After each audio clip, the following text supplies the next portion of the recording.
আসুন আজ আমরা এমন এক সফরের কথা জানি যে সফরের যাত্রী আমাদের প্রত্যেককেই হতে হবে। এটি এমন এক জগতের কাহিনী যা আমাদের এই পৃথিবীর ঠিক পরেই শুরু হয়, কিন্তু যা আমাদের চোখের আড়ালে। এটি হলো মৃত্যুর পরের জীবনের প্রথম ঘাঁটি, আখিরাতের প্রথম দরজা, কবরের জীবনের পূর্ণাঙ্গ কাহিনী। যখন কোনো মানুষের দুনিয়াতে বেঁচে থাকার সময় শেষ হয়ে যায়, তখন আল্লাহর হুকুমে মৃত্যুর ফেরেশতা হযরত আজরাইল আলাইহিস সালাম তার কাছে এসে হাজির হন।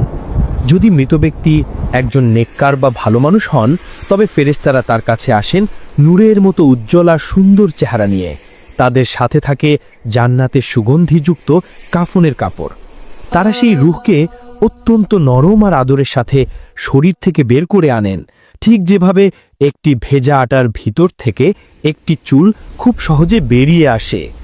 এরপর সেই পবিত্র রূহকে জান্নাতের সুগন্ধি কাফনে জড়িয়ে নেওয়া হয়, যেখান থেকে মিশক আম্বরের চেয়েও উত্তম সুগন্ধ বের হতে থাকে। এরপর ফেরেশতারা সেই রূহকে নিয়ে আসমানের দিকে উঠতে থাকেন। তারা যখন কোনো আসমানের ফেরেশতাদের পাশ দিয়ে যান, তখন ফেরেশতারা জিজ্ঞেস করেন, এই পবিত্র রূহটি কার? উত্তরে রূহকে নিয়ে যাওয়া ফেরেশতারা দুনিয়াতে তার সবচেয়ে সুন্দর নামে তার পরিচয় দেন। এভাবেই এক এক করে 7টি আসমানের দরজা তার জন্য খুলে দেওয়া হয় এবং সবশেষে তার রূহকে ইল্লিন নামক এক সম্মানিত জায়গায় রেখে দেওয়া হয়। কিন্তু মৃত ব্যক্তি যদি একজন বদকার বা পাপী মানুষ হয়, তবে ফেরেশতারা তার কাছে আসেন ভয়ঙ্কর এবং কালো চেহারা নিয়ে। তাদের সাথে থাকে জাহান্নামের দুর্গন্ধময় চট। তারা সেই পাপী রূহকে অত্যন্ত কষ্ট দিয়ে টেনে হিচড়ে শরীর থেকে বের করে আনেন, ঠিক যেভাবে একটি জীবন্ত ছাগলের চামড়া টেনে বের করা হয়। একবার ভেবে দেখেছেন কি ভয়ানক দৃশ্য? জীবন্ত ছাগলের শরীর থেকে চামড়া যখন টানা হয় কি রকম যন্ত্রণা হবে? ঠিক সেইভাবে ওই পাপীদের রূহ বের করা হবে। এতে শরীরের শিরা উপশিরাগুলো ছিঁড়ে যায়। এরপর সেই নাপাক রূহকে জাহান্নামের দুর্গন্ধময় চটে জড়ানো হয়, যেখান থেকে মরা পশুর চেয়েও জঘন্য দুর্গন্ধ বের হতে থাকে। ফেরেশতারা যখন সেই রূহকে নিয়ে আসমানের দিকে উঠতে থাকেন, তখন আসমানের দরজা তার জন্য বন্ধ করে দেওয়া হয়, তাকে ভেতরে ঢুকতে দেওয়া হয় না। এরপর তার রূহকে সিজ্জিন নামক এক অপমানজনক জায়গায় ছুঁড়ে ফেলা হয়। এরপর মৃত ব্যক্তির দেহকে যখন কবরে নামিয়ে রাখা হয় এবং তার আত্মীয় স্বজনরা তাকে মাটি দিয়ে চলে আসে, তখন এক ভয়ঙ্কর অধ্যায় শুরু হয়। মৃত ব্যক্তি কবরে শুয়ে থেকেও তার আপনজনদের পায়ের আওয়াজ শুনতে পায়। যখন কবরের কাছ থেকে শেষ ব্যক্তিটিও 40 কদম দূরে চলে যায়, তখন কবরের মাটি তাকে এমন জোরে দুই পাশ থেকে চাপ দেয় যে তার বুকের এক পাশের হাড় অন্য পাশের হাড়ের ভেতর ঢুকে যায়।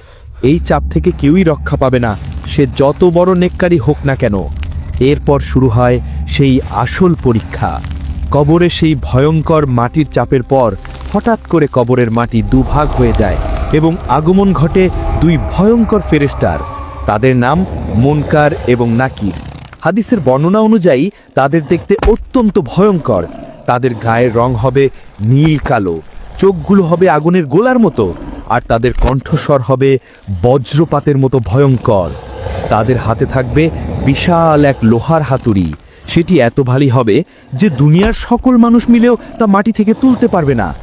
তারা কবরের সেই লোকটাকে বসিয়ে দেবেন এবং এক ভয়ঙ্কর ধমকের সুরে জিজ্ঞেস করা শুরু করবেন। যদি মৃত ব্যক্তি একজন নেককার বা ইমানদার বান্দা হন, তবে তিনি এই ভয়ঙ্কর দৃশ্য দেখেও ভয় পাবেন না, কারণ আল্লাহ তার অন্তরকে শান্ত এবং দৃঢ় করে দেবেন। ফেরেশতারা তাদের বজ্রকণ্ঠে প্রথম প্রশ্ন করবেন, মান রব্বুকা, তোমার রবকে?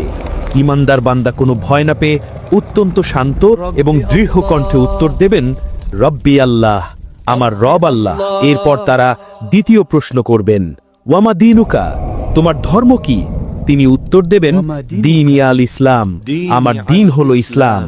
সব শেষে তারা আমাদের প্রিয় নবী হযরত মুহাম্মদ সাল্লাল্লাহু আলাইহি ওয়াসাল্লামের দিকে ইশারা করে তৃতীয় প্রশ্নটি করবেন, ওয়ামা কুনতা তাকুলু ফি হাযার রাজুলু, এই ব্যক্তি সম্পর্কে তুমি কি বলতে? ইমানদার বান্দা উত্তরে বলবেন, হুয়া রাসূলুল্লাহ, তিনি আল্লাহর রাসূল।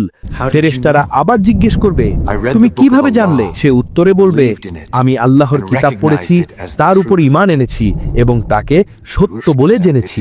এই 3টি প্রশ্নের সঠিক উত্তর দেওয়ার পর আসমান থেকে এক গায়েবী আওয়াজ আসবে, আমার বান্দা সত্য বলেছে, তার জন্য জান্নাতের একটি বিছানা বিছিয়ে দাও, তাকে জান্নাতের পোশাক পরিয়ে দাও এবং তার জন্য জান্নাতের একটি দরজা খুলে দাও। সাথে সাথেই তার কবরকে 70 হাত প্রশস্ত করে দেওয়া হবে এবং তার কবরটা জান্নাতের আলো আর সবুজে ভরে যাবে। জান্নাত থেকে তার কবরের মধ্যে সুগন্ধি বাতাস আসতে থাকবে। এরপর তার কাছে একজন অপরূপ সুন্দর চেহারার ব্যক্তি আসবেন, যার শরীর থেকে সুগন্ধ বেরোতে থাকবে। মৃত ব্যক্তি তাকে জিজ্ঞাসা করবেন, তুমি কে? তোমার চেহারা এত সুন্দর কেন? সেই সুন্দর ব্যক্তি উত্তর দেবেন, আমি তোমার নেক আমল, আর আল্লাহ আমাকে পাঠিয়েছেন, আজ থেকে আমি তোমার সঙ্গী, তোমার কোনো ভয় নেই। এরপর সেই ইমানদার বান্দা আল্লাহর কাছে দোয়া করবেন, হে আল্লাহ, দয়া করে তাড়াতাড়ি কিয়ামত কায়েম করুন, যাতে আমি আমার পরিবার এবং জান্নাতের অফুরন্ত নিয়ামত উপভোগ করতে পারি। তাকে বলা হবে, তুমি শান্তিতে ঘুমাও, কিয়ামতের আগে পর্যন্ত তোমাকে কেউ বিরক্ত করবে না, তোমার ঘুম ভাঙবে কিয়ামতের দিন। আর এভাবেই কিয়ামত পর্যন্ত তার কবরটি হয়ে যাবে জান্নাতের বাগানগুলোর মধ্যে একটি বাগান। কিন্তু যদি মৃত ব্যক্তি একজন বদকার বা পাপী মানুষ হয়, তবে মুনকার নাকিরের ভয়ঙ্কর চেহারা দেখেই তার আত্মা শুকিয়ে যাবে, ভয়ে সে থরথর করে কাঁপতে থাকবে। ফেরেশতারা যখন তাকে বসিয়ে প্রথম প্রশ্ন করবেন, মান রাব্বুকা, তোমার রবকে, ভয়ে আর আতঙ্কে তার মুখ দিয়ে কোনো কথা বের হবে না। সে তোতলানো গলায় বলবে, হা হা লাদ্রি, হায় হায়, আমি তো কিছুই জানি না। তারা আবার দ্বিতীয় প্রশ্ন করবেন, ওয়া মা দিনুকা, তোমার দিন কি? সে আবারও একই উত্তর দেবে, হা হা লাদ্রি। সবশেষে তারা নবীজিকে দেখিয়ে তৃতীয় প্রশ্নটি করবেন, এই ব্যক্তি সম্পর্কে তুমি কি বলতে? সে উত্তর দেবে, আমি তো কিছুই জানি না, মানুষ যা বলতো আমিও তাই বলতাম। তার এই উত্তরগুলো শোনার পর আসমান থেকে এক গায়েবী আওয়াজ আসবে, সে মিথ্যা বলেছে, তার জন্য জাহান্নামের একটি বিছানা বিছিয়ে দাও, তাকে জাহান্নামের পোশাক পরিয়ে দাও এবং তার জন্য জাহান্নামের একটি দরজা খুলে দাও। সাথে সাথেই জাহান্নামের ভয়ঙ্কর গরম এবং দুর্গন্ধময় বাতাস তার কবরে আসতে শুরু করবে। এরপর শুরু হবে কবরের আসল আযাব। তার কবরকে এমন জোরে দুপাশ থেকে চাপ দেওয়া হবে যে তার বুকের এক পাশের হাড় অন্য পাশের হাড়ের ভেতর ঢুকে যাবে। এরপর তার কাছে একজন কুৎসিত এবং ভয়ঙ্কর চেহারার ব্যক্তি আসবে, যার শরীর থেকে পচা লাশের মতো দুর্গন্ধ বের হতে থাকবে। মৃত ব্যক্তি তাকে জিজ্ঞাসা করবে, তুই কে? তোর চেহারা এত ভয়ঙ্কর কেন? সেই কুৎসিত ব্যক্তি উত্তর দেবে, আমি তোর বদ আমল, তোর খারাপ কাজ। এই কথা বলার পরেই সেই পাপী বান্দার উপর আযাব দেওয়ার জন্য আল্লাহর পক্ষ থেকে একজন বিশেষ ফেরেশতা নিয়োগ করা হবে। হাদিসে এসছে, এই ফেরেশতা হবেন অন্ধ, বধির এবং বোবা। তিনি অন্ধ হবেন যাতে পাপীর কষ্ট দেখে তার মায়া না হয়, তিনি বধির হবেন যাতে পাপীর চিৎকার তিনি শুনতে না পান, আর তিনি বোবা হবেন যাতে পাপীর সাথে কোনো কথা বলে তার শাস্তি কমাতে না পারেন। তার হাতে থাকবে লোহার এক বিশাল হাতুড়ি, সেটি এত ভারী হবে যে সেই হাতুড়ি দিয়ে যদি কোনো পাহাড়ের ওপর আঘাত করা হতো তবে সেই পাহাড়ও ধুলোয় মিশে যেত। সেই ফেরেশতা কোনো কথা না বলে সেই পাপী বান্দাকে ওই হাতুড়ি দিয়ে এমন জোরে আঘাত করতে থাকবেন যে তার চিৎকারে মানুষ ও জিন ছাড়া পৃথিবীর সকল সৃষ্টি, পশু পাখি গাছপালা সবাই তা শুনতে পাবে এবং ভয়ে কেঁপে উঠবে। প্রতিবার আঘাতের পর সে মাটির সাথে মিশে যাবে আর তাকে আবার আগের অবস্থায় ফিরিয়ে আনা হবে শুধুমাত্র শাস্তি দেওয়ার জন্য। শুধু তাই নয়, তার কবরের ভেতর 99টি বিশাল বিশাল সাপ ছেড়ে দেওয়া হবে। সেই সাপগুলো এতটাই বিষাক্ত হবে যে তাদের একটি সাপও যদি পৃথিবীতে একবার নিঃশ্বাস ফেলতো তবে পৃথিবীর কোনো সবুজ ঘাসও আর জন্ম হতো না। সেই সাপগুলো কিয়ামত পর্যন্ত তাকে অবিরাম ধ্বংসন করতে থাকবে এবং তার শরীরকে ছিঁড়ে খুঁড়ে খেতে থাকবে। আর এভাবেই কিয়ামত পর্যন্ত তার কবরটি হয়ে যাবে জাহান্নামের অসংখ্য গর্তগুলোর মধ্যে একটি ভয়ঙ্কর গর্ত। এভাবেই মৃত্যুর পর কবরের জগতে মানুষ তাদের দুনিয়ার জীবনের প্রথম ফলাফল পেতে শুরু করবে। কারোর জন্য কবর হবে জান্নাতের বাগান, আর কারোর জন্য হবে জাহান্নামের গর্ত। কিন্তু কবরের এই শাস্তি বা শান্তি শেষ নয়, এরপর আসবে সেই মহাদিবস কিয়ামত এবং তারপর হাসরের মাঠ, মিজান ও পুলসিরাতের পরীক্ষা। যদি কবরের এই জীবনের কাহিনী আপনার হৃদয়কে স্পর্শ করে থাকে এবং আপনাকে আখিরাতের জন্য প্রস্তুত হতে সাহায্য করে, তাহলে ভিডিওটিতে একটি লাইক দিন এবং আপনার প্রিয়জনদের সাথে শেয়ার করে তাদেরও সতর্ক করুন। আমাদের চ্যানেলটি সাবস্ক্রাইব করে ইসলামের এমন আরও গুরুত্বপূর্ণ বিষয় সম্পর্কে জানতে আমাদের সাথেই থাকুন।